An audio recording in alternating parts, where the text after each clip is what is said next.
तो सबसे basic question आपके सामने ये रहा स्क्रीन पे 112 112 नंबर क्वेश्चन। इसमें आपसे पूछा गया ऑर्डर ऑफ बेसिक स्ट्रेंथ। तो यहाँ पे आपके पास अमीन दे रखे हुए हैं, ठीक है, ये एनिलीन दे रखा है, ये एन मिथाइल एनिलीन है और ये N N dimethyl aniline है और ये आपका ऑर्थो मिथाइल एनिलीन है, ठीक है। तो इसमें कौन ज़्यादा बेसिक नज़र आ रहा है आपको? तो देखिए बेसिटी तो आपकी पहले हम इसमें देखते हैं, अगर आपका प्लस आई इफेक्ट हो रहा है, अब पीएच जो ग्रुप होता है ये फिनाइल ग्रुप ये माइनस आई इफेक्ट करता है, तो ये तो लोन पेयर डेंसिटी को कम कर देगा नाइट्रोजन पे, और ये वाला क्या करता है, ये प्लस आई ये इंक्रीज करेगा। तो सबसे ज्यादा कहाँ लगे हैं मिथाइल ग्रुप, यहाँ लगे हैं। तो नंबर 1 तो ये आएगा सी आपका। सी के बाद सेकंड नंबर पे बी आएगा आपका। अब बात आती है ए और डी की। यहाँ पे ए में सिर्फ माइनस आई इफेक्ट हो रहा है, ठीक है, पर डी में क्या है? डी में देखिए यहाँ पे ये ऑर्थो है, पर यहाँ पे एक इफेक्ट देखा जाए, उसको कहते हैं SIP, steric innovation in protonation. क्योंकि आपको ये बेसिटी मीन्स की चेक कर रहे हैं, तो एक्चुअली मीन ने क्या करना है, प्रोटोन गेन करना है। तो अगर प्रोटोन गेन करेगा तो क्या बन जाएगा ये, पर यहाँ पे इसके साथ ऑर्थो पोजिशन में क्या लगा हुआ है, एक मिथाइल ग्रुप लगा है, जो क्या करेगा, स्टेरिक प्रॉब्लम क्रिएट करेगा। कौन सी प्रॉब्लम क्रिएट करेगा? Steric problem. और जिसकी वजह से इसकी प्रोटोनेशन क्या होगी, ईजिली नहीं हो पाएगी। जब इसकी प्रोटोनेशन ईजिली नहीं हो पाएगी तो इसकी बेसिटी क्या होगी, कम हो गई। तो ऑर्डर एक्चुअली क्या होना चाहिए आपका? Order must be C, B, A और डी। डी सबसे कम हो जाएगा आपका, D must be at last. अगर आप बेसिक स्ट्रेंथ का ऑर्डर देखें तो आपका पहले ये आएगा, जिसका नाम क्या है आपका, ये आपका पहले आएगा एन मिथाइल, दिस वन, ये पहले ये आएगा आपका N N dimethyl aniline, उसके बाद आपका एन मिथाइल एनिलीन बी आएगा, उसके बाद फिर ए, और लास्ट में आपका डी आएगा, ठीक है। 113 नंबर क्वेश्चन देखते हैं, 113। इस क्वेश्चन में क्या पूछा गया है, देखिए इस क्वेश्चन को रीड करिए आप। Carbon carbon double bond length bill maximum in which of the following compound. तो यहाँ आपको कौन से कंपाउंड में carbon carbon double bond maximum नजर आ रही है? तो डबल बॉन्ड करेक्टर सभी जगह देखिए, तो डबल बॉन्ड करेक्टर से आपकी कार्बन कार्बन बॉन्ड लेंथ क्या हो जाती है, कम हो जाती है। तो इसमें कैसे देखेंगे आप? यहाँ देखेंगे हाइपर कंजुगेशन स्ट्रक्चर कहाँ ज़्यादा बन रहे हैं। यहाँ पे आपके पास 3 बनेंगे, यहाँ 3 और 3 6 बनेंगे, और यहाँ पे 3 3 6 3 9 और 3 12 बनेंगे इसमें, और यहाँ तो बनेगा नहीं। तो डेफिनेटली ये तो सबसे कम होगा यहाँ तो बॉन्ड लेंथ। और यहाँ जिसमें ज़्यादा हाइपर कंजुगेशन स्ट्रक्चर होंगे वहाँ पे डबल बॉन्ड करेक्टर कम हो जाएगा। डबल बॉन्ड करेक्टर कम होने से क्या हो जाएगा आपका, वहाँ पे आपका सिंगल बॉन्ड करेक्टर के चांसेस ज़्यादा हो जाएंगे। तो सिंगल बॉन्ड में आपकी बॉन्ड लेंथ क्या करेगी, बढ़ जाएगी। डेफिनेटली आपका आंसर सी आने वाला है, due to hyper conjugation, due to hyper conjugation. तो due to hyper conjugation effect से क्या हो रहा है आपका, डबल बॉन्ड करेक्टर कम हो रहा है। डबल बॉन्ड करेक्टर क्या हो रहा है आपका, डिक्रीज कर रहा है। और डबल बॉन्ड करेक्टर डिक्रीज होने से सिंगल बॉन्ड करेक्टर क्या करेगा, इंक्रीज करेगा। सिंगल बॉन्ड करेक्टर आपका क्या करेगा, इंक्रीज करेगा। और यही कारण है कि आपका यहाँ पे कार्बन कार्बन जो बॉन्ड लेंथ होगा वो क्या होगा, मैक्सिमम हो जाएगा। क्या हो जाएगा आपका, मैक्सिमम। तो इस तरीके से इसको क्वेश्चन को हम क्रैक कर सकते हैं 113, ठीक है।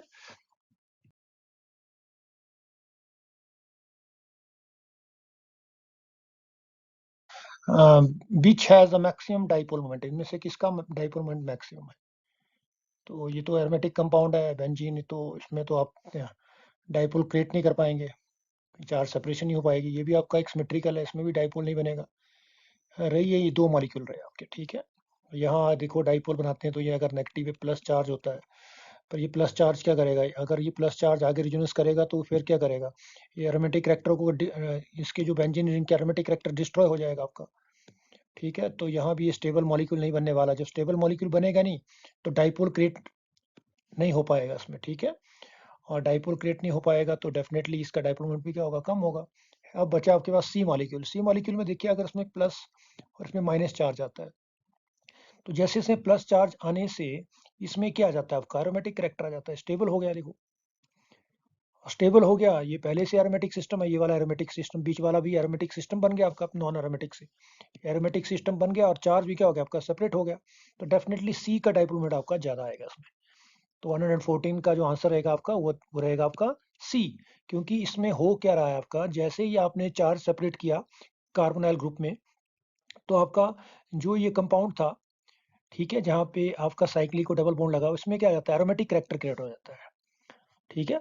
और जैसे एरोमेटिक कैरेक्टर हमने पढ़ा है 4n+2 पाई रूल, तो यहाँ पे 2 पाई इलेक्ट्रॉन सिस्टम बन जाता है उसमें, और ये एरोमेटिक सिस्टम बन जाता है। कैसा है, क्योंकि कार्बन के प्लस चार्ज आएगा, ये भी कैसा हो जाएगा, sp2 हाइब्रिडाइज हो जाएगा, प्लेनर सिस्टम है। और 2 रिंग पहले से आपके कैसे हैं, 2 रिंग पहले से आपके कैसे नजर आ रहे हैं आपको, ये 2 रिंग पहले से आपके एरोमेटिक हैं, ये भी एरोमेटिक हो गया, तो ये प्लस उसमें चार्ज बिल्कुल अच्छे ढंग से क्या करेगा, सेपरेशन हो जाएगी, और उसी वजह से ये डाइपोल मोमेंट क्रिएट करेगा। तो इसमें सबसे ज्यादा मैक्सिमम डाइपोल रहेगा। इसमें तो रहेगा नहीं ना ए में ना बी में, और सी में डी में होगा पर थोड़ी देर के लिए बनेगा, क्योंकि ये अनस्टेबल हो जाता है फिर। आगे चलते हैं 115 में। ये क्वेश्चन क्या कहता है, compare the basic strength of compound. तो ये आपके इथाइल अमीन है, इथाइल टर्सरी इथाइल अमीन है, ये 3 डिग्री मीन्स है ये। इसकी बेसिटी कम होगी क्योंकि क्राउडिंग भी है, स्टेरिक फैक्टर भी है, और अमीन इन्वर्सन भी होती है, ठीक है। और इसीलिए इसकी स्टेबिलिटी, इसके जो लोन पेयर के इलेक्ट्रॉन वो इन्वॉल्व हो जाते हैं, ठीक है। तो अमीन इन्वर्सन करता है ये ज़्यादा। तो यहाँ तो पॉसिबिलिटी बनती है, ये बने आपके पास 2 बचे, यहाँ आपकी इन्वर्सन नहीं हो पाएगी क्योंकि ये बाईसाइक्लिक नेचर का है, और इसमें आपका इन्वर्सन पॉसिबल नहीं होता, ठीक है। अब इसमें और इसमें देखेंगे, इसमें 1 नाइट्रोजन लगा, इसमें 2 लगे हुए हैं, ये पूरा अल्काइल सिस्टम है, तो ये definitely plus I effect show करेगा, यहाँ इलेक्ट्रॉन डेंसिटी बढ़ जाएगी नाइट्रोजन में, तो ये ज़्यादा लग रहा है 2, उसके बाद आएगा आपका 3, और फिर आएगा 1।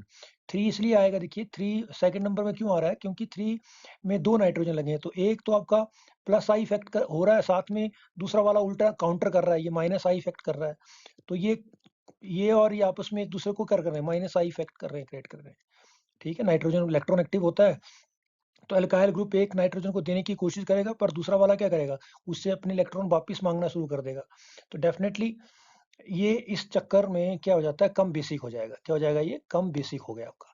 तो ये आपका कम बेसिक इसलिए हो रहा है। तो आपका सही ऑर्डर क्या रहेगा क्वेश्चन में, आपका सही ऑर्डर ये रहने वाला है, देखिए नंबर 1 आएगा आपका 2, उसके बाद 3, फिर आएगा 1। तो यहाँ पे कहीं आपको नजर आ रहा है 2 3 1, 2 3 1, देखिए सी ऑप्शन इसका सही आंसर है, सी।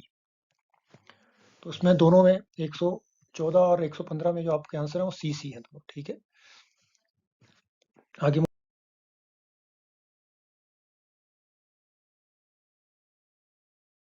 116 number question, for the following reaction which statement is true. तो आप यहाँ पे ग्राफ दे रखे हैं energy with progress of reaction A और बी के, तो आपको बताना है कि स्टेटमेंट आप रीड करिए, reaction A is a faster and less exergonic than B, less exothermic. Reaction B is a faster and more exothermic than A. Reaction A is faster and less endothermic या endergonic than B. और reaction B is faster and more endergonic than A. Endergonic mean endothermic, exergonic mean exothermic। तो देख लेते हैं, हमने पढ़ा हुआ है कि जिसका एक्टिवेशन एनर्जी कम होता है वो फास्टर होता है, तो यहाँ तो एक्टिवेशन नंबर एनर्जी कम लग रही है, उसमें एक्टिवेशन एनर्जी ज़्यादा है, तो ये तो स्लो हो गया। और यहाँ रिएक्टेंट और ये प्रोडक्ट, देखिए प्रोडक्ट की क्या है, प्रोडक्ट की एनर्जी यहाँ पे थोड़ी ज़्यादा, और यहाँ प्रोडक्ट सबसे नीचे आ रहा है, देखो ऐसे देख सकते हैं ग्राफ में, ठीक है। यहाँ प्रोडक्ट एनर्जी कम है, और तो इसका मतलब ये वाला रिएक्शन क्या है, ज़्यादा एक्सोथर्मिक है, और ये वाला लेस है। तो क्या कह सकते हैं, फ्रैक्शन ए फास्टर होगा, और क्या होगा, बी से थोड़ा कम एक्सोथर्मिक है, बी ज़्यादा एक्सोथर्मिक है। जब प्रोडक्ट की एनर्जी ज़्यादा कम हो रिएक्टेंट से, तो डेफिनेटली वो क्या होगा, वो रिएक्टेंट क्या रिएक्शन क्या होता है, वो एक्सोथर्मिक होता है वो, ठीक है। और अगर आप प्रोडक्ट की एनर्जी ज़्यादा हो जाए रिएक्टेंट से, तो क्या होता है, वो एंडोथर्मिक होता है। तो यहाँ तो आपको नजर आ रहा है, दोनों प्रोडक्ट को देखें तो ये वाला प्रोडक्ट आपको क्या नजर आ रहा है, ये वाला प्रोडक्ट आपको डाउन में नजर आ रहा है, बी में, बी वाले जो रिएक्शन है उसमें आपको जो प्रोडक्ट नजर आ रहा है वो काफ़ी नीचे है, देखो, ठीक है। इसका मतलब ये बहुत ज़्यादा क्या है, डेफिनेटली ये आपका ज़्यादा एक्सोथर्मिक होगा, और ये वाला कम होगा, तो इसका सही आंसर यही आने वाला है, ठीक है। Your answer will be this one.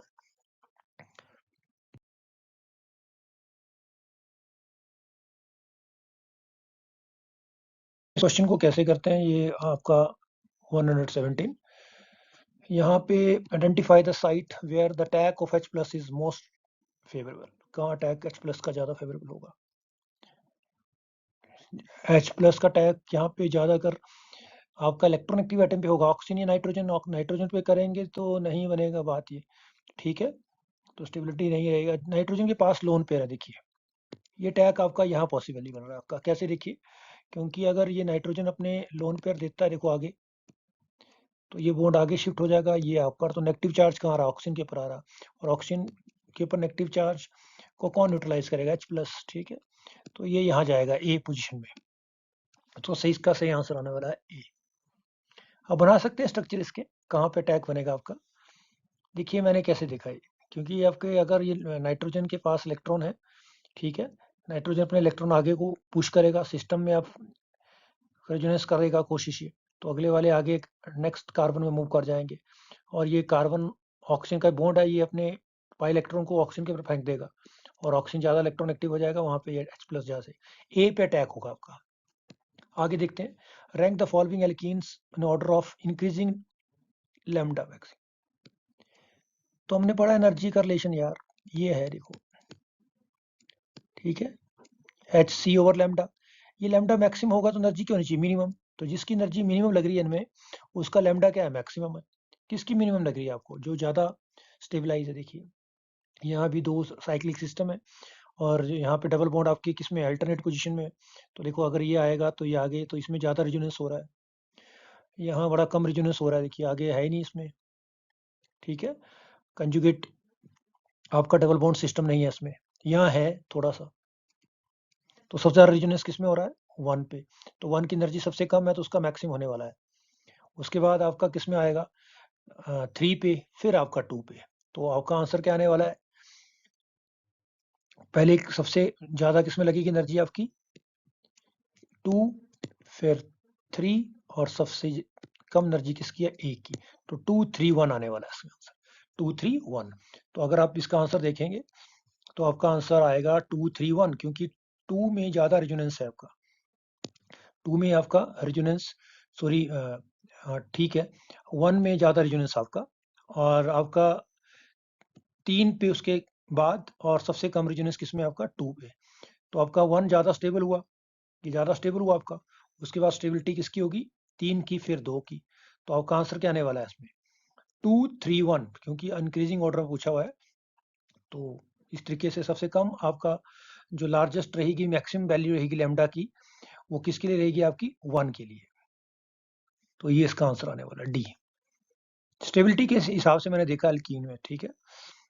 आगे देखते हैं 119, which of the following cyclic amines has lowest delta G of inversion. तो ये साइक्लिक अमीन है, ठीक है, ये साइक्लिक अमीन के साथ यहाँ पे आपके ग्रुप जुड़े हुए हैं, इथाइल ग्रुप जुड़ा हुआ है ये, और ये एन-ब्यूटाइल है, ये टर्सरी ब्यूटाइल है, और ये फिनाइल है। तो इसमें अब कैसे देखिए, डेल्टा जी किसकी कम होगी? जिसकी एनर्जी ज़्यादा होगी उसकी डेल्टा जी क्या हो जाएगी? तो इनमें एनर्जी किसकी ज़्यादा है ये चेक करो आप। जिसकी ज़्यादा एनर्जी होगी उसके लिए डेल्टा जी वैल्यू कम लगेगी इन्वर्सन के लिए, क्योंकि उसकी एनर्जी पहले से ज़्यादा है आपकी। तो थोड़ी सी एनर्जी तो फिर जाके इन्वर्ट हो जाएगा। इन्वर्सन मतलब चेंज इन कन्फिग्रेशन, ठीक है, और वाल्डन इन्वर्सन शो करते हैं ये अमीन। तो देखो क्राउडिंग कहाँ है? यहाँ पे क्राउडिंग ज़्यादा नज़र आ रही है। देखिए आंसर मिल चुका है आपका, आंसर मिल चुका है, ठीक है, ये ज़्यादा बड़ा ग्रुप नहीं है यहाँ पे। यहाँ भी थोड़ी, ये भी थोड़ा क्राउडिंग है, पर इतनी ज़्यादा नहीं, यहाँ पे ज़्यादा क्राउडिंग है। देखिए इसको खोल के देखते हैं, चलिए, सॉरी, यहाँ पे एन है, और यहाँ पे आपका सी, ये देखिए ये पहले से ही रिंग में ज़्यादा स्ट्रेन है, ठीक है, और ये आपका टर्सरी ब्यूटाइल रिंग लगा हुआ है इसके साथ, सॉरी, टर्सरी ब्यूटाइल मॉलिक्यूल जुड़ा हुआ है डेफिनेटली। तो इसमें तो क्या होगा फिर? ये तो ज़्यादा क्राउडिंग करेगा, ज़्यादा क्राउडिंग करेगा तो पहले से ज़्यादा एनर्जी होगी इसमें, तो आपकी डेल्टा जी क्या लगेगी? कम लगेगी। तो आपका सही आंसर रहेगा इसमें, your answer will be this one, C. C answer इसका सही है। तो उसका सही आंसर क्या रहेगा आपका? C. Due to high steric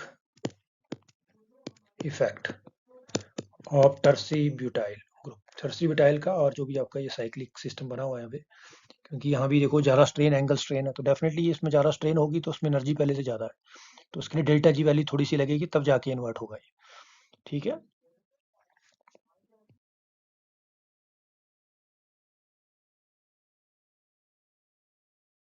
इसमें क्या पूछा, और rank in order of increasing acidic strength. तो यहाँ पे एस्टर दे रखे हैं साइक्लिक टाइप कुछ ये, ठीक है। और यहाँ पे आपको देखना है एक मॉलिक्यूल ये आपका दिस वन, तो क्या नजर आ रहा है आपको।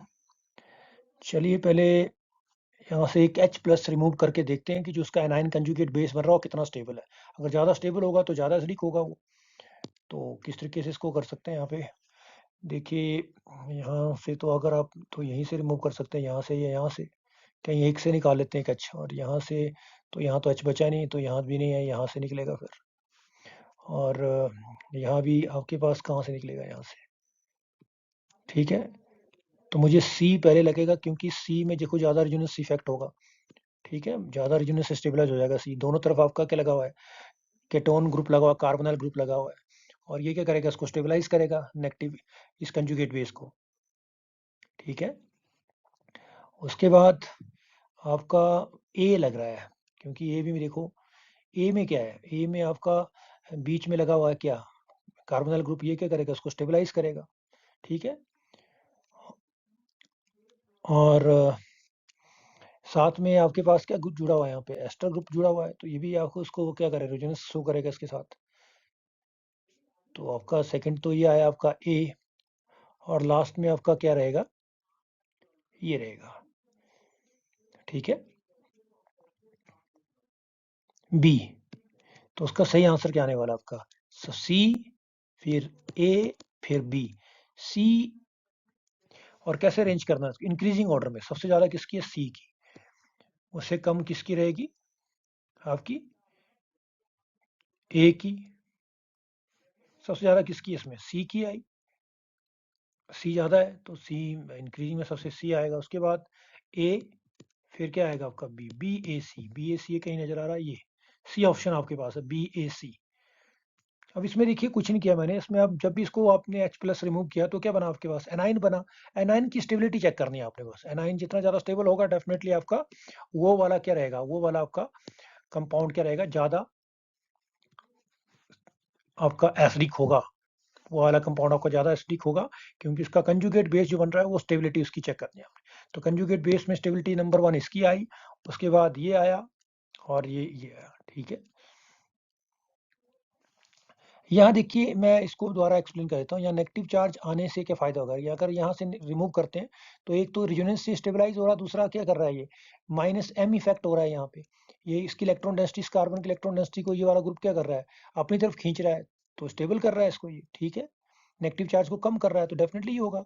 यहाँ पे सिर्फ एक ही इफेक्ट ऑपरेट कर रहा है, देखिए यहाँ पे कौन सा इफेक्ट ऑपरेट कर रहा है, यहाँ सिर्फ ये रेजोनेंस से स्टेबलाइज होगा नेगेटिव चार्ज इस वाले ग्रुप की वजह से। बाकी यहाँ पे कोई भी माइनस एम इफेक्ट या आपको इलेक्ट्रॉन विड्रॉइंग इफेक्ट से ये स्टेबलाइज नहीं हो रहा नेगेटिव चार्ज यहाँ पे, तो इसलिए इसका नंबर सेकंड पे आया, और लास्ट में इसका नंबर आया, ये है इसका लॉजिक। आगे देखते हैं 121, which of the following dance would you expect most stable. तो यहाँ तो आप देख सकते हैं जो डाइन्स जिसमें ज़्यादा अल्फा हाइड्रोजन होंगे डेफिनेटली वो क्या होगा, ज़्यादा स्टेबल होगा हाइपर कंजुगेशन से। तो आपको कौन ज़्यादा नजर आ रहा है, देखिए आप सब में क्या करेंगे, चेक करेंगे सब में कितने कितने अल्फा हाइड्रोजन है, ठीक है। तो चलिए चेक करते हैं, यहाँ पे ये आपके 3, और यहाँ भी आपके पास कितने आए, 3, 2 यहाँ आए, 3 2 5, ठीक है। और ये यहाँ, तो इसमें चेक करिए कौन सा आपको नजर आ रहा है सबसे ज़्यादा स्टेबल। ये सी नजर आ रहा है मुझे, तो सी, क्योंकि यहाँ पे देखो एल्काइलेशन हो रही है, एक इस तरफ है एल्काइलेशन और एक इस तरफ है डबल बॉन्ड के साथ, तो ये और ज्यादा एल्काइलेटेड नजर आ रहा है सी। ये कम एल्काइलेटेड नजर आ रहा है सिर्फ एक ही तरफ, और ये देखो इसे यहाँ लगा हुआ है, यहाँ भी एक तरफ ही है, यहाँ ये है एक तरफ ही है, इस तरफ है ही नहीं है डाई सिस्टम, और यहाँ भी एक तरफ ही है, और ये वाला एल्काइलेशन ज्यादा है ही नहीं इसमें, ठीक है। तो आपको सी इसका आंसर आएगा, इसका आंसर क्या आएगा, 121 का सी। आप अल्फा हाइड्रोजन काउंट करके देख सकते हैं, ठीक है। जहां आपको लगता है ज्यादा अल्फा हाइड्रोजन आएंगे किसी भी आपके डाइन के पास, तो डेफिनेटली वो ज्यादा स्टेबल होगा। जितना ज्यादा एल्कीन सिस्टम में एल्काइलेशन होती है उतना ज्यादा वो स्टेबल रहता है। और अल्काइल उसकी स्टेबिलिटी हम किससे एक्सप्लेन करते हैं? अल्फा हाइड्रोजन से। जितना ज़्यादा अल्फा हाइड्रोजन होगा उतना ज़्यादा आपका क्या रहेगा? आपका हाइपर कंजुगेशन रहेगा। तो इसका सही आंसर आपका क्या रहेगा? Your answer will be C. C आप चेक कर लें, ठीक है। तो आपका आंसर क्या रहेगा इसमें? ये आंसर रहेगा सी।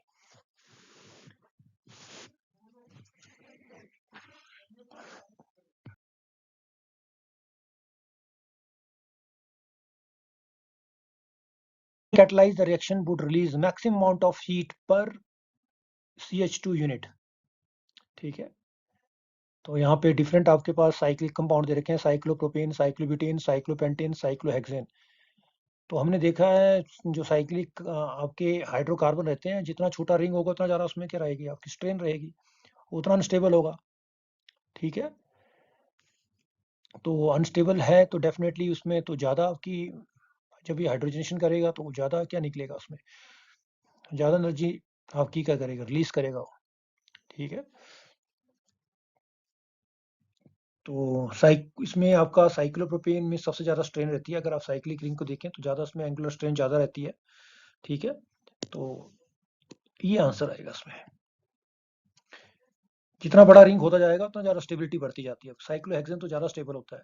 तो अगर स्टेबिलिटी के ऑर्डर पहले सबसे कम इसमें मैक्सिमम निकलेगी, इसमें उससे कम इसमें, और फिर ये, और सबसे कम तो ये आने वाला है क्योंकि पहले से स्टेबल है आपका, ठीक है।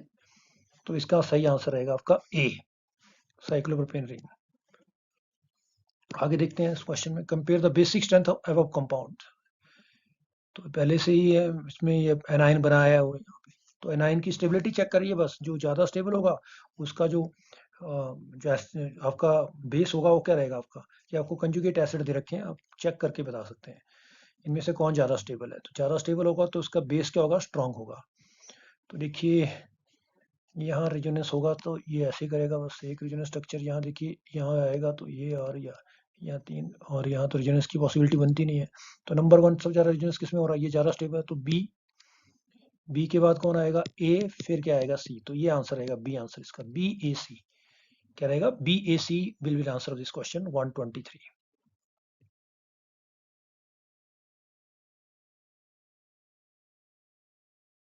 On reaction with acid, 4-pyrone gives very stable cationic product. Which of the following structures show the protonation site of the product in the product? ठीक है। तो आप ये आपका 4-pyrone दे रखा है, इसमें अपने एसिडिक कंडीशन में इसकी प्रोटोनेशन करनी है। तो कहाँ प्रोटोनेशन होनी चाहिए प्रॉपर? तो अलग अलग बनाए हुए हैं, ए बी सी या डी में। चलिए स्ट्रक्चर को देखिए आप, कहाँ प्रोटोनेशन से स्ट्रक्चर में कोई दिक्कत तो नहीं आ रही है। तो स्टेबल कैटानिक प्रोडक्ट होना चाहिए, ठीक है। तो यहाँ देखिए इस क्वेश्चन को कैसे क्रैक कर सकते हैं हम। मुझे तो ये ठीक लग रहा है क्योंकि यहाँ देखिए हुआ क्या, अगर यहाँ इसके लोन पेयर ये इन्वॉल्व हो जाएं तो ये यहाँ आ जाएंगे, डेफिनेटली इसमें एरोमेटिक सिस्टम आ रहा है, और ये यहाँ आ जाएंगे तो ये आपका इस तरीके से बन जाएगा कुल, ठीक है। और यहाँ ओ लगा, ठीक है। और यहाँ और यहाँ और यहाँ, ये आपका एरोमेटिक सिस्टम में बन रहा है रिंग आपका, ठीक है। तो ये ज़्यादा स्टेबल लग रहा है। बाकियों में आप पूरी कोशिश करके देखिए, कहीं भी सिस्टम आपका पूरा नहीं बन रहा है, ठीक है।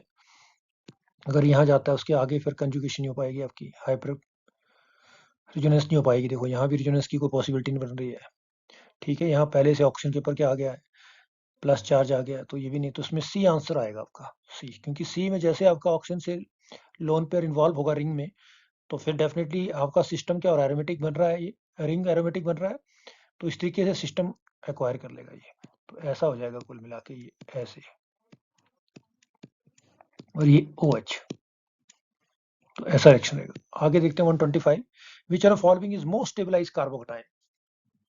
तो यहाँ कार्बोकटाइन देखना आपने कौन ज़्यादा स्टेबलाइज होगा, जहाँ पे ज़्यादा रेजोनेंस होगा, जहाँ पे ज़्यादा हाइपर कंजुगेशन नजर आता है आपको, वो ज़्यादा स्टेबल होगा, ठीक है। तो आपका प्राइमरी में यहाँ भी बड़ी कम पॉसिबिलिटी होती है, ये टर्सरी वाले हैं, यहाँ है पॉसिबिलिटी ज़्यादा स्टेबल की। पर देखिए सिर्फ यहाँ हाइपर कंजुगेशन स्टेबल हो रहा है ये, यहाँ भी ये टर्सरी है, यहाँ भी ये रेजोनेंस से थोड़ा एक बॉन्ड से रेजोनेंस हो रहा है, बाकी थोड़ा सा हाइपर कंजुगेशन है। यहाँ देखिए ये रेजोनेंस से भी हो रहा है, हाइपर कंजुगेशन से हो रहा है, और यहाँ से भी आ जाएगा, यहाँ से हो जाएगा ये। तो डी आंसर आने वाला है। क्यों? देखिए अगर आप इसको देखें तो कुल मिला के ऐसा है ये आपका, ठीक है। और ये डबल बॉन्ड, तो यहाँ से भी क्या कर रहा है ये वाला प्लस चार्ज यहाँ से भी रेजोनेंस करके क्या कर सकता है, स्टेबलाइज कर सकता है। और यहाँ भी इसके पास क्या लगा है, मिथॉक्सी ग्रुप लगा हुआ है, मिथॉक्सी। तो ये लोन पेयर अगर यहाँ आते हैं तो ये वाले यहाँ डबल बॉन्ड कहाँ जाएगा, इसको स्टेबलाइज करेगा आगे फिर। तो यहाँ डबल टाइम ये इफेक्ट प्ले कर रहा है। आपका मिथॉक्सी भी हेल्प कर रहा है, डबल बॉन्ड भी हेल्प कर रहा है, हाइपरकंजुगेशन। तो ये मुझे डी वाला ज़्यादा आंसर आपको बिल्कुल करेक्ट नजर आ रहा है इसमें। तो यहाँ आंसर आएगा आपका डी। तो इस क्वेश्चन में जो आपको मोस्ट स्टेबलाइज रहेगा वो डी रहेगा as comparison to other one, ठीक है।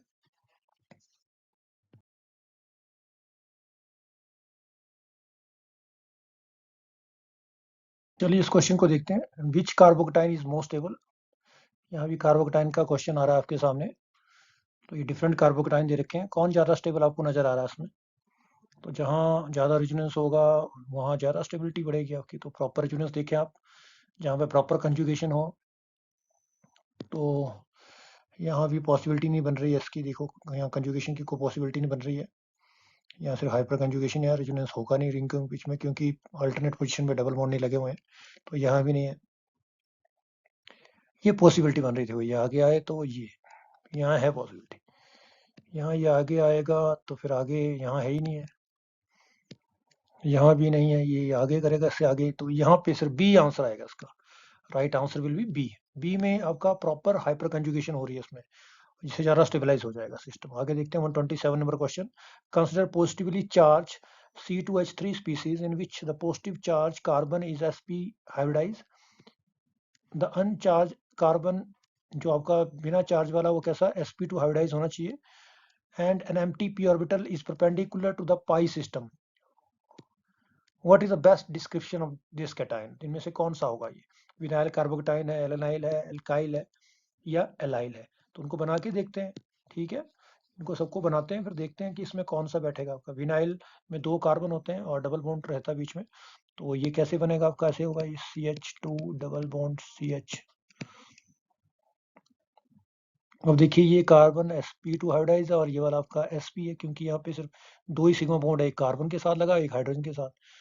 और यही इसको बेस्ट डिस्क्राइब कर रहा है विनाइल को। एलेनाइल क्या होता है, ऐसे एनालाइल में 3 होते हैं, तो उसको छोड़ दो क्योंकि यहाँ 2 कार्बन दे रखे हैं आपके। तो ये तो होगा नहीं आपका CH2C ऐसे, सॉरी ये एनालाइल है। तो यहाँ तो 3 कार्बन आ गए, जबकि आपको कितने दिए हुए हैं, यहाँ पे 2 कार्बन दे रखे, C2H3 दे रखा, तो ये भी नहीं आएगा। एल्काइल में क्या होता है, एल्काइल में तो आपका एक ऐसे रहता है इथाइल, ये तो sp2 हाइब्रिडाइज हो गया फिर। और एलाइल में क्या रहता है, ये CH2 डबल बॉन्ड CH, और यहाँ पे रहता है इस तरीके से। तो यहाँ भी 3 कार्बन, ये भी नहीं होगा आपका। तो इसमें आंसर क्या आने वाला है आपका, आंसर आएगा विनाइल, क्योंकि विनाइल का अगर तुम स्ट्रक्चर देखो तो इस तरीके से रहता है विनाइल में। ये है विनाइल कार्बोक्टाइन। तो यहाँ पे देखिए ये सिग्मा और ये हाइड्रोजन के साथ सिग्मा, तो ये sp हाइब्रिडाइज है। और ये वाला कार्बन जो बिना चार्ज वाला sp2 हाइब्रिडाइज है। बिल्कुल सही डिस्क्रिप्शन इसका विनाइल का है ये, ठीक है। तो इस तरीके से इसको हम क्रैक कर सकते हैं। आगे देखते हैं क्वेश्चन। आगे क्वेश्चन क्या है, which of the following reaction is not exothermic. इनमें से कौन सा रिएक्शन आपको एक्सोथर्मिक नजर नहीं आ रहा है। तो एक्सोथर्मिक रिएक्शन आपको यहाँ कैसे पता करेंगे आप, जिसमें ज्यादा आपका इजिली क्या बनेगा, आपका बॉन्ड ब्रेक हो जाएगा, वो एक्सोथर्मिक होगा आपका, नहीं होगा जो, ठीक है। 128 में देखिए आप क्वेश्चन क्या कह रहा है इसमें, which of the following reaction is not exothermic. Endothermic कौन है इसमें, जिसमें ज्यादा एनर्जी लगेगी आपकी। तो चेक करते हैं, इसमें ये टूट जाएगा क्योंकि single carbon hydrogen single bond है यहाँ पे, और कार्बन कार्बन में डबल बॉन्ड आपका क्या है, सिंगल बॉन्ड है, तो ये इजी हो जाएगा। यहाँ ये बहुत इजीली टूट जाएगा क्योंकि टर्सरी कार्बोकेटाइन बनाएगा आपका। यहाँ भी ये इजीली हो जाएगा, स्टेबलाइज हो जाएगा ये सिस्टम। यहाँ पे देखिए, इस वाले में देखो जरा क्या नजर आ रहा है आप में, यहाँ पे कार्बन कार्बन डबल बॉन्ड है, और ये वाला आप अगर ब्रेक करना चाहेंगे तो बहुत मुश्किल होगा, क्योंकि यहाँ पे sp2 हाइब्रिडाइज कार्बन है, तो ये बहुत स्ट्रॉन्ग बॉन्ड होगा कार्बन हाइड्रोजन का। तो यहाँ पे आपका ये रिएक्शन एंडोथर्मिक ज्यादा होगा, ठीक है। बाकी रिएक्शन ऑलमोस्ट आपके एक्सोथर्मिक है, पर ये वाला डी रिएक्शन आपका एंडोथर्मिक होगा, बिकॉज आपको ये बॉन्ड ब्रेकिंग में ज्यादा एनर्जी इन्वॉल्व होगी आपकी, ठीक है। यहाँ तो सब में सेम है ना, ये वाला क्लोरोमीथेन आपका, तो आपका ये आपको ये वाला सबस्ट्रेट चेक करना है इसमें से कि कौन से सबस्ट्रेट आप कितनी स्ट्रांग बॉन्डिंग वाले आपके एटम जुड़े हुए हैं। तो जहाँ ज़्यादा स्ट्रांग बॉन्डिंग होगी वहाँ डेफिनेटली आपकी रिएक्शन ज़्यादा एंडोथर्मिक होने वाला है, वहाँ आपको एनर्जी देनी पड़ेगी बॉन्ड को ब्रेक करने में। तो उसमें सही जो आंसर रहेगा आपका, your answer will B D. D answer रहेगा इसका, चेक कर लें आप इसको, डी आंसर होगा इसका।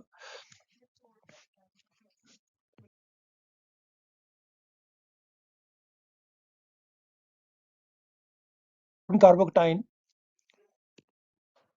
इन order of decreasing stabilization energy. तो किसकी स्टेबलाइजेशन एनर्जी इसमें आपको कम नजर आ रही है, कौन ज़्यादा स्टेबल है इसमें? तो कार्बोकेटाइन में स्टेबिलिटी आप हाइपर कंजुगेशन स्ट्रक्चर से देखें, जहाँ आपको यहाँ पे ज़्यादा अगर हाइपर कंजुगेशन या कहीं रिजोनेंस ज़्यादा नजर आ रही है तो ज़्यादा स्टेबल होगा यहाँ पे। तो देखिए ये तो प्राइमरी है, सबसे कम होगा ये आपका टर्सरी है, ये सेकेंडरी है। तो पहले तो टर्सरी ये वाला आएगा 3, ठीक है। उसके बाद ये आपका 4 आएगा, तो 3, फिर आपका 4, फिर यहाँ भी आपका 2 आएगा, फिर आएगा आपका 1। क्यों 1? क्यों? क्योंकि 1 कैसा है आपका, आपका 1 जो है वो डबल बॉन्ड के ऊपर लगा हुआ आपका प्लस चार्ज। और डबल बॉन्ड के ऊपर प्लस चार्ज होना आप जानते हैं, मोस्ट इलेक्ट्रोनेगेटिव कार्बन होता है ये भी। sp2 हाइब्रिडाइज s करेक्टर्स में आपके पास 33% के करीब करीब रहता है, ठीक है। तो ज़्यादा इलेक्ट्रोनेगेटिव है, तो फिर इसके ऊपर प्लस चार्ज अगर आ जाता है तो डेफिनेटली बहुत अनस्टेबल हो जाएगा ये। तो स्टेबलाइजेशन एनर्जी सबसे कम किसकी लगेगी आपकी, ज़्यादा सॉरी स्टेबलाइजेशन एनर्जी किसकी ज़्यादा होगी? सबसे पहले आपका आएगा ये 3 नंबर, जहाँ पे टर्सरी आपके पास कार्बोकेटाइन नजर आ रहा है, ठीक है। ये 3 कार्बन जहाँ पे प्लस चार्ज है, 3 कार्बन से आगे जुड़ा हुआ देखिए। उसके बाद आपका सेकेंडरी होता है 3, 2, फिर 1, और उसके बाद ये आएगा आपका जो एक डबल बॉन्ड के ऊपर प्लस चार्ज है विनाइलिक पोजीशन पे। तो डेफिनेटली ये बड़ा कम होगा। फिर आगे देखते हैं 130 नंबर क्वेश्चन। आपका 130 नंबर क्वेश्चन क्या कहता है, for the following two acid base reaction which statement is true? तो एसिड बेस रिएक्शन में हम देखते हैं, जब भी एसिड बेस रिएक्शन होते हैं तो बीक एसिड बीक बेस आपका बनना चाहिए। जो आपका कंजुगेट एसिड कंजुगेट बेस बनेगा वो बीक एसिड और बीक बेस होना चाहिए। तो यहाँ पे चेक कर सकते हैं। चलिए यहाँ पे 1 और 2 सिर्फ 2 ही ऑप्शन है, नेक्स्ट स्लाइड में शायद आगे होगी। इस पहले ऑप्शन को चेक कर लेते हैं। आप पी के देखिए कितना दे रखा आपको, पी के आपका वैल्यू ज़्यादा है, तो ये क्या होगा, ज़्यादा एसिडिक है, कम एसिडिक है ये, ठीक है। अगर पी के वैल्यू ज़्यादा हो तो के वैल्यू क्या होगी, कम, तो ये कम डिसीजन का कांस्टेंट है। और यहाँ ज़्यादा हो गया तो ये वीक हो गया। अगर पी के वैल्यू यहाँ पे और ज़्यादा बढ़ गई, देखो 35 से 50 हो गई है, तो और ज़्यादा कम। तो ये हो रहा है, बिल्कुल सही है, हाई से लो पे जा रहा है ये, ठीक है। और यहाँ से उल्टा हो गया देखिए, ये आपका पी के वैल्यू क्या है यहाँ पे, पी के वैल्यू यहाँ पे ज़्यादा है तो के वैल्यू क्या होगी, कम। और कम यहाँ पे पी के वैल्यू क्या है आपकी, कम, तो यहाँ के वैल्यू ज़्यादा। ये उल्टा हो रहा, तो ये तो होगा नहीं। पहले की ऑप्शन लग रही है। नेक्स्ट स्लाइड में देखते हैं आगे क्या कहता है नेक्स्ट स्लाइड में।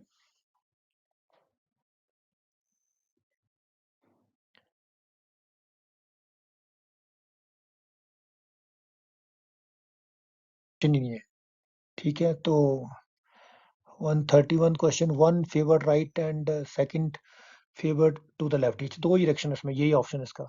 वन फेवर्ड द राइट, पहले में तो राइट में जाएगा, और सेकंड क्या करेगा, उल्टा जाएगा आपका, ठीक है। तो यही इसका ऑप्शन रहेगा, first favour to the right and second favour to the left. कैसे पता लगाया आपने?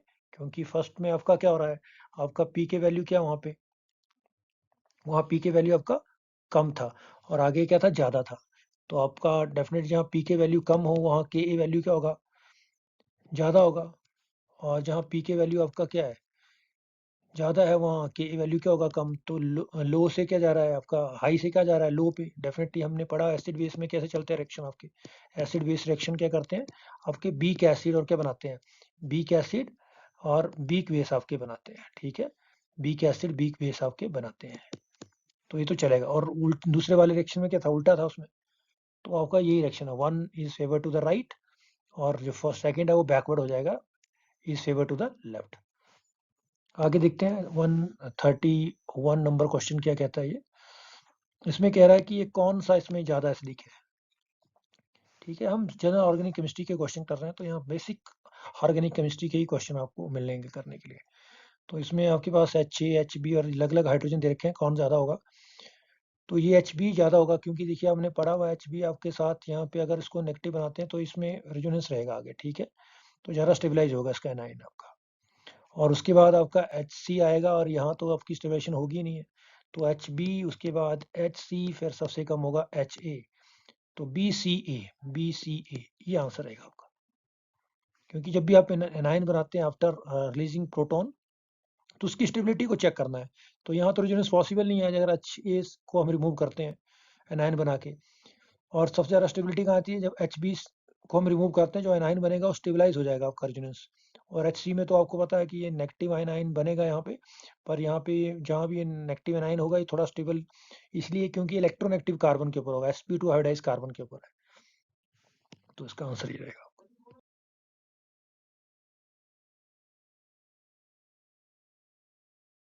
बैकवर्ड रिएक्शन इज फेवर्ड, तो बैकवर्ड रिएक्शन में से किस में आपको लग रहा है?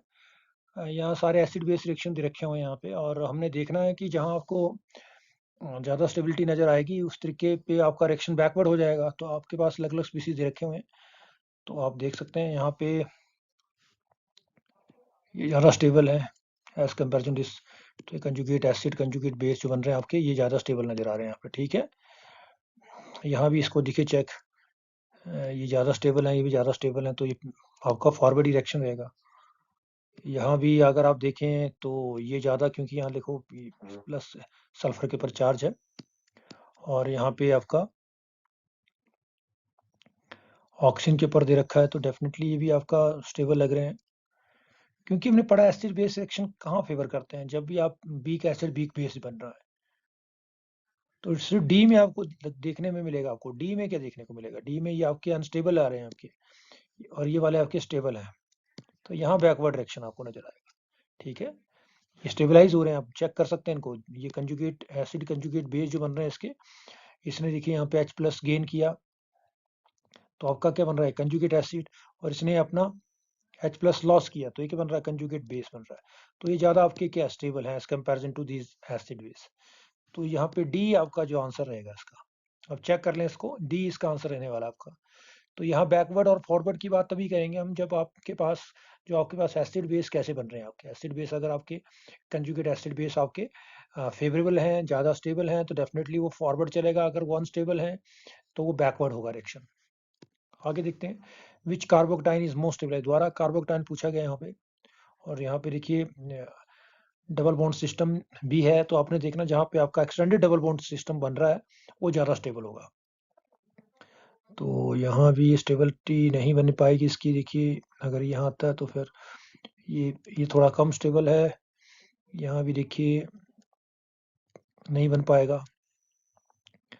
यहाँ देखते हैं, अच्छा ये ऐसे और ये बन जाएगा। देखो इसमें सी में जो है वहाँ पे एक्सटेंडेड कंजुगेशन है, स्टेबलाइज बाय एक्सटेंडेड कंजुगेशन, और यहाँ भी नहीं बन पाएगा, ठीक है। यहाँ भी आपका एक्सटेंडेड नहीं है, तो ये बन रहा है आपका सी आंसर रहेगा इसमें। तो आंसर क्या रहेगा आपका, your answer will be C in this case because extended conjugation is here. तो यहाँ पे एक्सटेंडेड कंजुगेशन की वजह से आपका ये मोस्ट स्टेबल कार्बोक्टाइन होगा आपका। और ये क्वेश्चन मैंने आपको बता दिया कि आपने देखना क्या है, ठीक है। तो यहाँ पे आपका आंसर रहेगा डी। ये सारे acid conjugate acid base mechanism के ऊपर क्वेश्चन है सारे, जो अभी हमने डिस्कस किए कि कब फॉरवर्ड रहेगा कब बैकवर्ड रहेगा। आप स्टेबिलिटी से बता सकते हैं कि जो आपका प्रोडक्ट अगर ज़्यादा स्टेबल बन रहा है तो उस तरफ आपका रिएक्शन चलेगा। अगर प्रोडक्ट से ज़्यादा आपका रिएक्टेंट ज़्यादा स्टेबल है तो डेफिनेटली फिर वो बैकवर्ड हो जाएगा रिएक्शन आपका।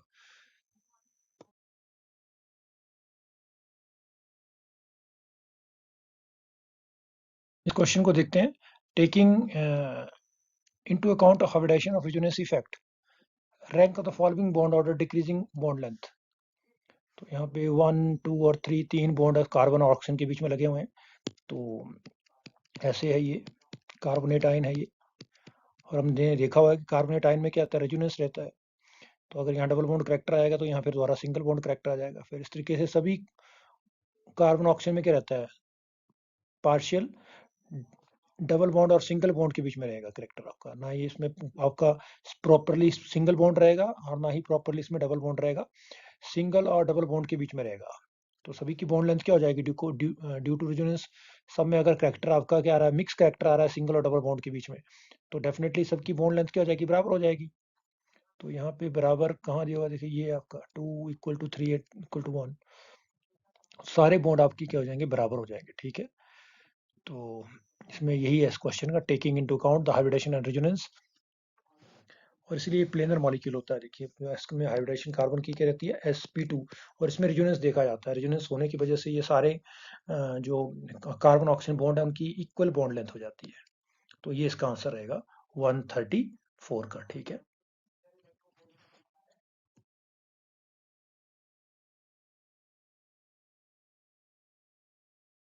इस क्वेश्चन को देखते हैं, ये क्वेश्चन क्या कह रहा है आपका।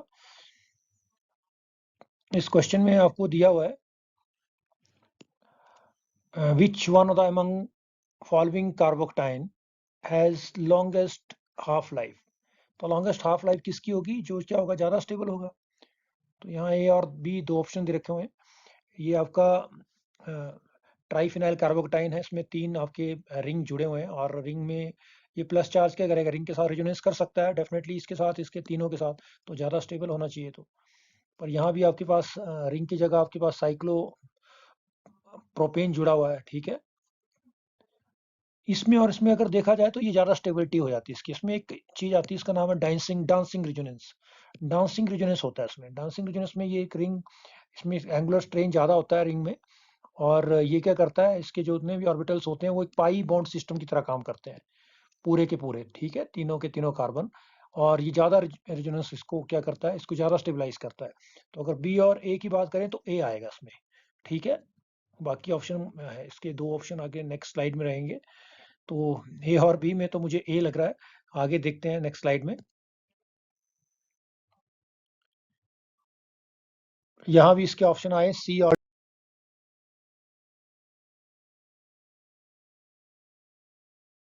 डी।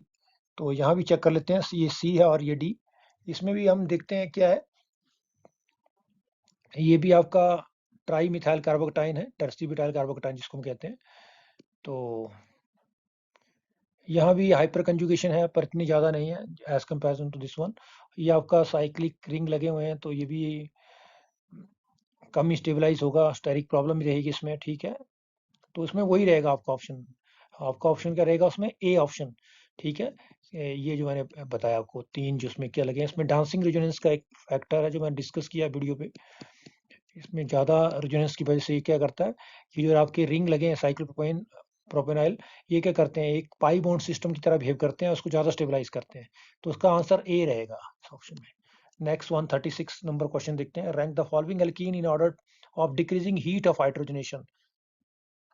लार्जेस्ट फर्स्ट, जो ज़्यादा है उसकी तो ज़्यादा स्टेबल है, तो उसमें हीट ऑफ हाइड्रोजनेशन किस हिसाब से देखी जाएगी, अल्फा। जिसका ज़्यादा स्टेबल उसकी हीट हाइड्रोजन क्या होती है, कम होती है। Heat of hydrogenation is inversely proportional to stability of alkene. तो अगर यहाँ पे आप स्टेबिलिटी ऑफ एल्कीन चेक करते हैं, उस मिल जाएगा आपको आंसर आपको। तो कौन ज़्यादा स्टेबल आपको नजर आ रहा है, आप चेक कर सकते हैं। ये देखिए 2,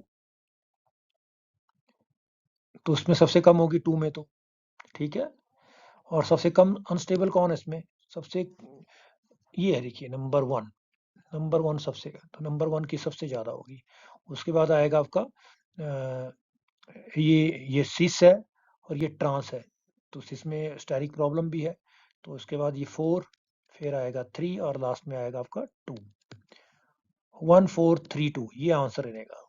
अब देखिए इसमें देखा कैसे आपने, यहाँ पे आपका ये एल्कीन कम स्टेबल है, अगर इसमें अल्फा हाइड्रोजन देखें तो ये कम स्टेबल है, तो डेफिनेटली इसकी हीट हाइड्रोजन क्या होगी, ज़्यादा होगी।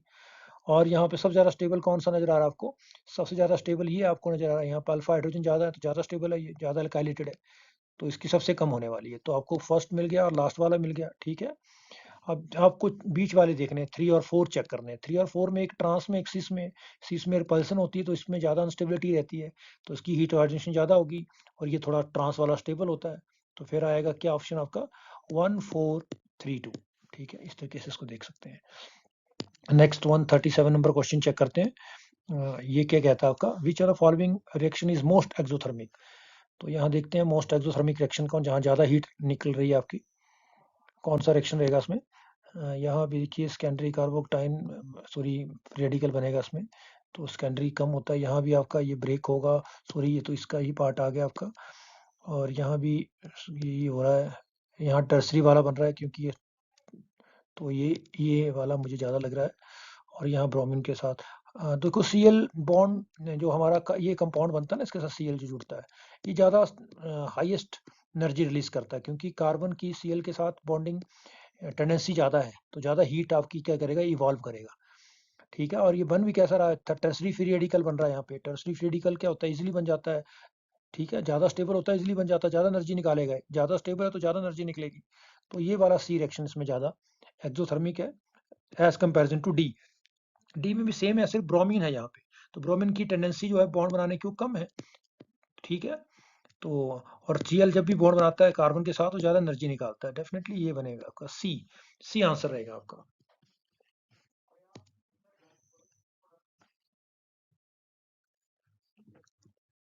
चलिए इस क्वेश्चन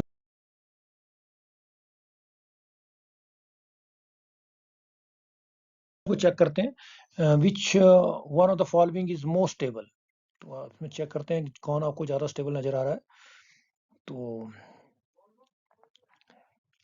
कैसे इस क्वेश्चन को देखें हम, 139 क्वेश्चन में देखिए आप, डिफरेंट आपके पास ए बी सी करके दे रखे हुए हैं, कौन आपको नज़र आ रहा है इसमें।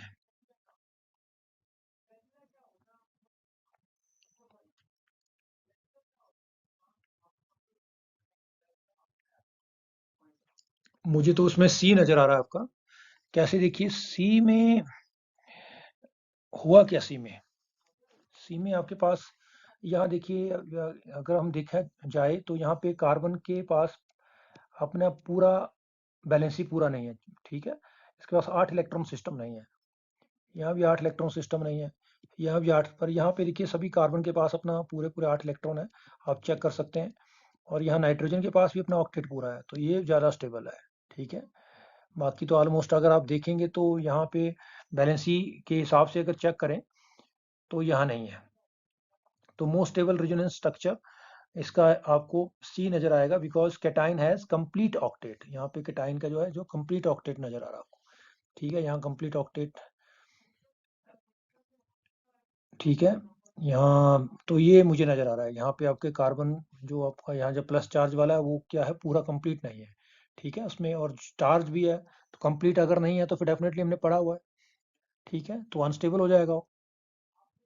तो यहाँ पे ये कार्बन के ऊपर तो ये आएगा, सी आंसर आने वाला है इसका।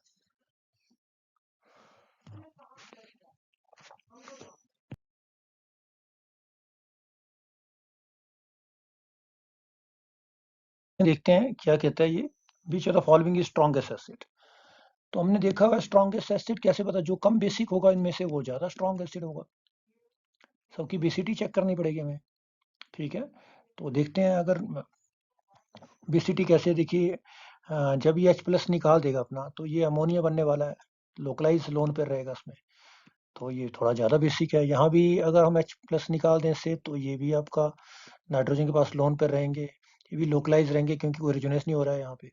और यहाँ भी डी में देखो, यहाँ भी आपका लोकलाइज रहेंगे, कोई रिजोनेंस नहीं कर रहा है यहाँ से। पर यहाँ पर जब इसमें हम H+ बाहर निकालते हैं तो इसका जो H+ देने के बाद जो उसका कंजुगेट बेस बनता है, वो क्या कर रहा है, वो आपका स्टेबलाइज हो रहा है ड्यू टू रेजोनेंस। रिंग के साथ क्या करेगा, रेजोनेंस करेगा, क्योंकि नाइट्रोजन नजदीक है इस रिंग के साथ, वो रेजोनेंस कर लेगा और ये स्टेबलाइज हो जाएगा। स्टेबलाइज हो जाएगा तो उसकी बेसिक स्ट्रेंथ क्या होगी, कम। तो ये कम बेसिक होगा, फिर कम बेसिक है तो एसिडिक क्या होगा, ज्यादा होगा। तो ये वाला स्ट्रॉन्ग है एसिडिक। ठीक है, सी आंसर रहने वाला है इसमें। तो इसका सी आंसर कैसे आया, क्योंकि बाकी में जो नाइट्रोजन के ऊपर लोन पर रहेगा वो क्या रहेगा, लोकलाइज रहेगा। सिर्फ सी में आपका लोकलाइज की जगह डी लोकलाइज हो जाएगा, रिंग के साथ रेजोनेंस कर लेगा, और रिंग के साथ रेजोनेंस करने से वो लेस अवेलेबल रहेगा। ठीक है, एसिड के लिए लेस अवेलेबल रहेगा, तो ये क्या हो जाएगा, कम बेसिक होगा, लेस बेसिक होगा। लेस बेसिक है तो क्या होगा, फिर ये डेफिनेटली उसका उल्टा इन्वर्ट एसिडिक होगा। तो ये वाला आपका जो आपका हाइड्रोकार्बन है तो वो डेफिनेटली आपका क्या रहेगा, स्ट्रॉन्गेस्ट एसिड है इसमें। तो इसका सही आंसर आने वाला आपका सी। तो ये कुछ एक क्वेश्चन हमने जनरल ऑर्गेनिक केमिस्ट्री के पार्ट 4 में डिस्कस किए। ये सिलेक्टेड क्वेश्चन MS चौहान के बुक से लिए गए हैं, तो आपसे आशा करता हूँ कि आप इनको देखें, इनके सोल्यूशन को क्रैक करें। ठीक है, और जो भी आपको यहाँ डिक्टेट किए गए हैं, इनके आंसर बताए गए हैं, उनके लॉजिक को आप मैच करें बुक के साथ। Thank you once again for this healthy session. May you enjoy your next my next video.